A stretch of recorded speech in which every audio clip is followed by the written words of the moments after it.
Welcome to the Leaders Insights podcast. Today's episode, Building Topic Clusters and Pillar Content, a CMO's execution playbook. Most B2B blogs are content graveyards. Dozens of articles, and Google ignores every one of them. Why? Because they're orphans. Someone wrote 40 posts because 40 keywords look juicy, and none of them talk to each other. Google reads that as, "This company knows a little about everything and nothing about anything." That sounds like an excuse for lazy writers. No, it's an architecture problem. The old lesson, and the smart operators internalized this years ago, is that authority isn't a per-article thing. It's a per-topic thing. You don't rank because one page is brilliant.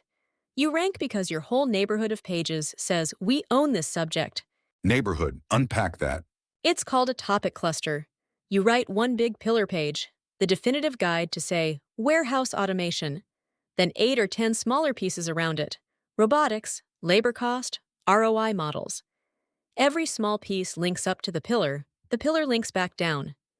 Google crawls that web and thinks, these people are serious. So it's internal linking with a fancy name. Partly, yes, and I won't pretend otherwise.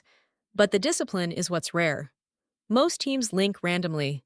A cluster means every article has a job in a hierarchy. HubSpot, and they sell software that does this, so grain of salt, ran the experiment on their own blog back in the day and found that the more interlinked a cluster got, the higher the whole thing climbed. Not one page, the whole cluster. Give me a real number, not a vendor fairy tale. Fair. I ran this at a logistics software company. We had 90 articles, average position 30-something, meaning page 3 of Google, where clicks go to die. We killed 40 of them, merged the survivors into 6 clusters. 9 months later, 3 pillars sat in the top 5 for their main terms, and organic traffic to those clusters roughly tripled. We wrote fewer articles that year, not more. You deleted 40 articles. Someone got fired for writing those.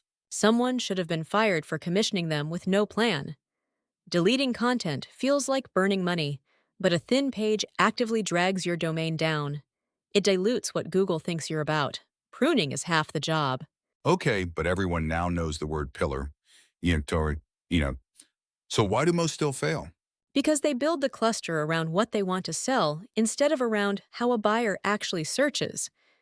They write, "Why our product is great," and call it a pillar. Nobody Googles that. The durable principle is, the cluster maps to a question the market is already asking. In the market's words, not yours. How do you find those words without guessing? Look at the questions your sales team answers in every call. Those are your subtopics, pre-validated.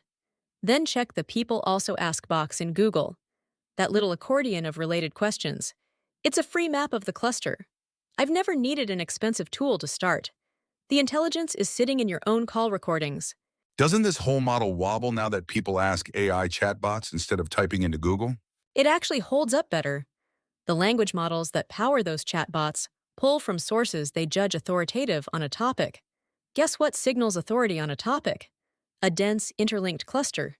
Scattered orphan pages don't get cited by an AI answer any more than they rank. If anything, being the definitive voice on one subject matters more now, not less. So the graveyard blogs get worse, and the clustered ones get cited. Exactly. The gap widens. The companies who did the boring architectural work in 2023 are the ones showing up inside AI answers in 2026.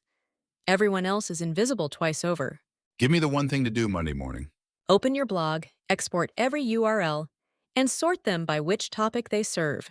You'll find 3 or 4 real themes and a pile of orphans serving nothing. Pick your strongest theme, name the pillar, and link every relevant article up to it. One afternoon. That's your first cluster, and it costs you nothing but honesty about what you've already got. That's a wrap. Fresh CMO briefings drop daily at mba-training.com.